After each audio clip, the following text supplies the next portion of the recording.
بسم اللہ الرحمن الرحیم۔ السلام علیکم ورحمۃ اللہ وبرکاتہ۔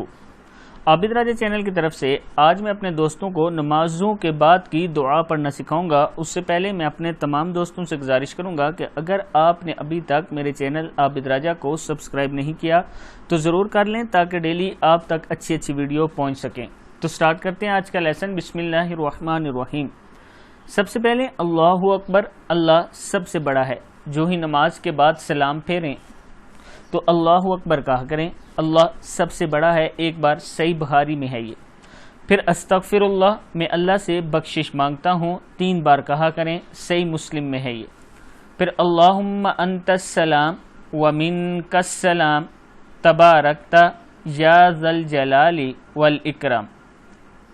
اے اللہ تو سراپا سلامتی ہے اور تجھ سے سلامتی حاصل ہوتی ہے، تو بڑی برکتوں والا ہے، اے جلال والے۔ صحیح مسلم میں ہے، جلال و اکرام والے۔ صحیح مسلم میں ہے۔ معاذ بن جبل رضی اللہ تعالیٰ عنہ فرماتے ہیں کہ رسول اللہ صلی اللہ علیہ وسلم نے میرا ہاتھ پکڑا اور فرمایا، میں تم سے محبت رکھتا ہوں۔ اے معاذ، میں نے عرض کی، میں بھی آپ سے محبت کرتا ہوں اللہ کے رسول صلی اللہ علیہ وسلم۔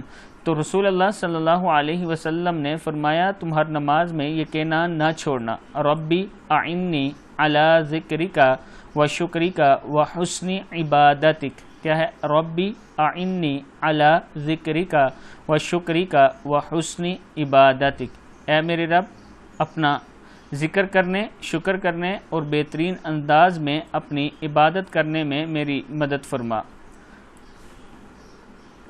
پھر ہے لا الہ الا اللہ وحدہ لا شریک لہ، لہ الملک ولہ الحمد وہو علی کل شیء قدیر۔ اللہ کے سوا کوئی عبادت کے لائق نہیں، وہ اکیلا ہے، اس کا کوئی شریک نہیں، اسی کی بادشاہت ہے اور اسی کے لیے سب تعریفیں ہیں، وہ ہر چیز پر پوری طرح قادر ہے۔ صحیح مسلم کی حدیث ہے۔ میں اپنے دوستوں سے گزارش کروں گا کہ آپ لوگ خود بھی یہ دعائیں یاد کریں اور آگے اپنے دوستوں کے ساتھ اسے ضرور شیئر کریں۔ السلام علیکم ورحمۃ اللہ وبرکاتہ۔